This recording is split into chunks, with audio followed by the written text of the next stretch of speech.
So I've been watching The Office, the US version. I'm in the middle of the third series, and I really love it. And I actually was a real admirer of the Office UK version. The genius of Ricky Gervais made it such a wonderful series, and so when I heard about the US version, I had my trepidations and concerns that maybe it's not going to be as good as the UK version. But it turned out that the US version is actually really good in its unique way, and I'm going to make some observations seen from a person who is based in Tokyo. Japanese comedy does not have that great tradition of satire or social, critical aspects, and which is really sad. And actually, as somebody, as an amateur comedian, I'm making a comedy and releasing it on my Japanese YouTube channel. And I'm making comedy about the prime ministers and the politicians, which, by the way, you cannot see on Japanese mainstream media like NHK and all these terrestrial TVs, which is a shame. But anyway, I'm making comedy as an amateur. I don't, I don't actually think there's such a clear distinction between amateur and professional comedians. But anyway, I'm not receiving any financial reward for that, apart from my really mediocre YouTube earnings. So I think I am an amateur comedian, I'm really much into comedy, and I've been watching all these wonderful comedies coming from the UK and the US. So I think I'm in a position where probably I can assess the the Office, the US and the UK version from the vantage point of a nation where political satire and social critical comedy do not exist. But anyway, so the UK version, The Office, is a classic. It's a gold-plated masterpiece on par with the great tradition of Shakespeare. It depicts incompetent boss. There's this great tradition of incompetent boss depicted in comedy, like the Forty Towers. And Mr. Forty is incompetent boss. And of course, the British Empire is all about incompetent boss. And also, you cannot forget Blackadder. Blackadder goes forth.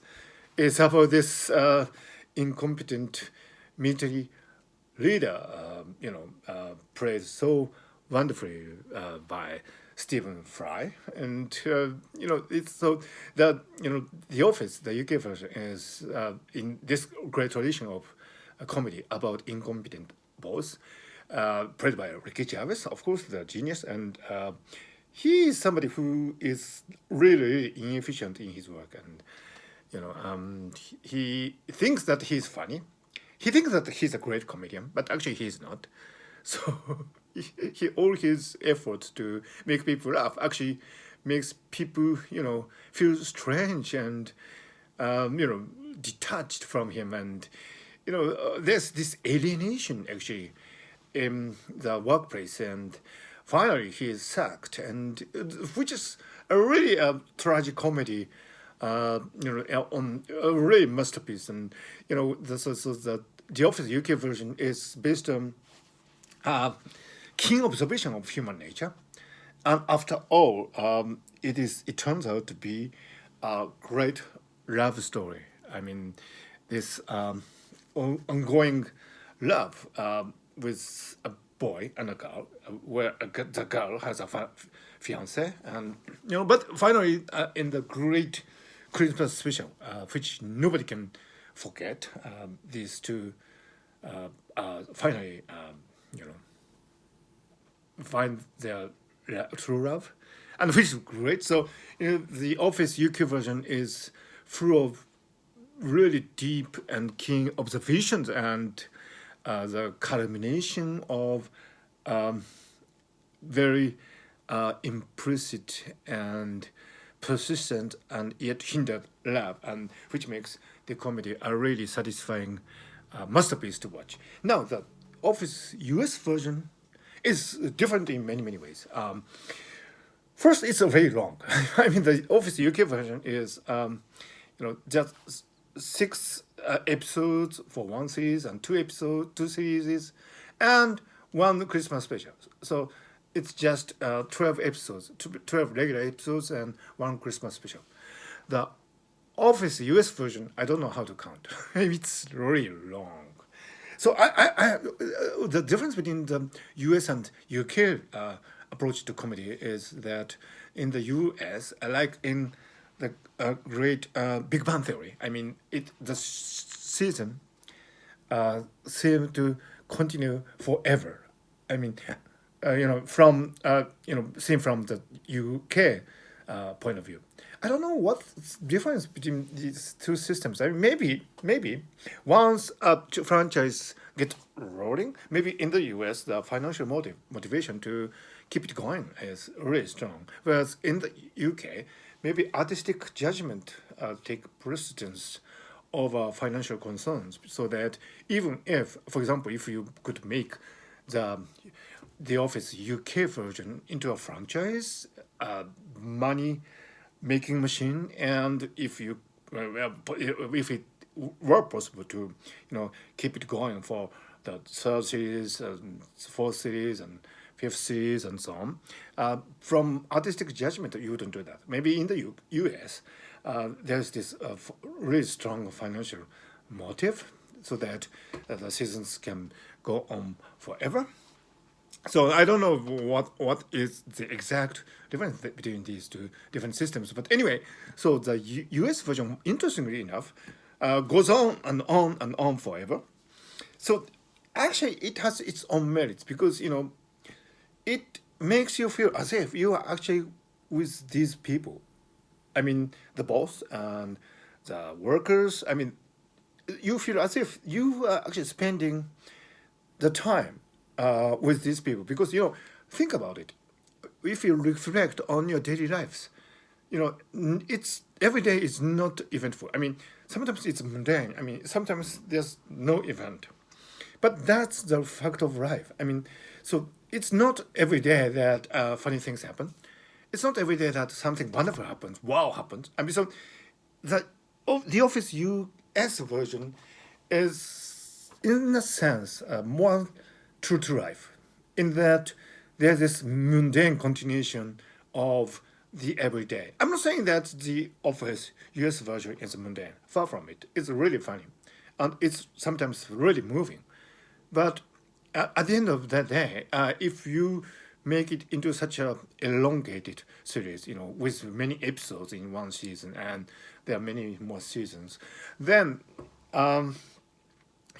inevitably you end up with something that is more diluted. I mean, not so concise. I mean, not so condensed, but something that is based on character. Because when you go into that realm of the everyday, where not much happens, I mean, you need to fall back on the characters of the proponents, protagonists. In that sense, I think you have more time to spare, and more time to get familiarized with each character, so that you can explore many more different modes of interaction within that space. I think that is happening in the Office US version. And another thing, and I think this is very important to notice about the difference between the Office UK version and the US version, is that in the Office US version, there's not such a layer structure. Let's face it, in the UK, there is this really great tradition of great intellectuals doing comedy, like Stephen Fry. I mean, he is clearly on the top. I mean, he, compared to Stephen Fry, I mean, he's such an intelligent person. So the British comedy is actually based on the premise that maybe the comedian is superior in observation, maybe in intellect, and in his or her ability to grasp the essence of human nature. So that there's this layer structure comedians and society at large. And sociologically speaking, many great comedians in the UK come from Oxford and Cambridge, so two elite institutions. So that would add to the embodiment, so to speak, or social sculpture, so to speak, of the comedy that is in the UK.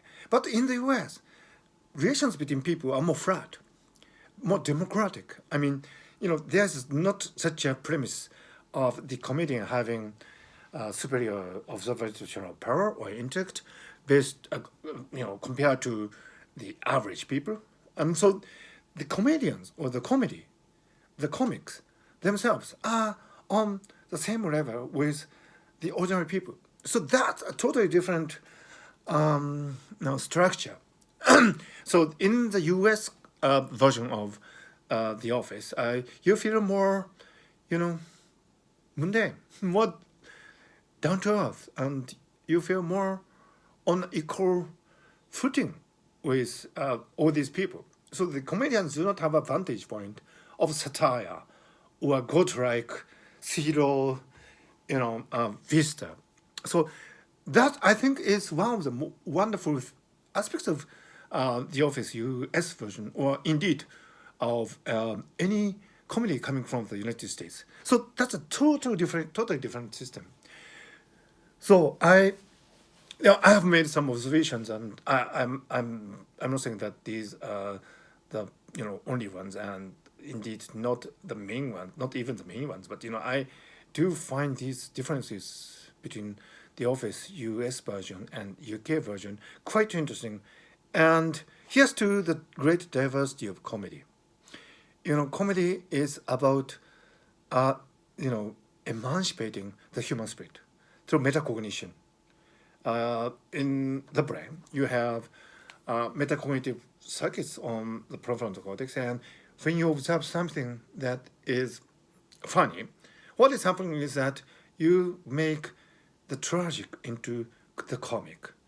Indeed, the comedy and tragedy get together to celebrate what is a once and for all event, which is our lives. So the fact that although both the Office US version and UK version, they celebrate our kind of make laughter out of incompetent leadership. I think the approaches are subtly different, and that is really good for the diversity of comedy. So here's to the great diversity of comedy and the great diversity of lives. And here's to all of us who are in this game together, and where a little bit of laughter, a little bit of laugh coming from comedy can help us muddle through this thing that we call life.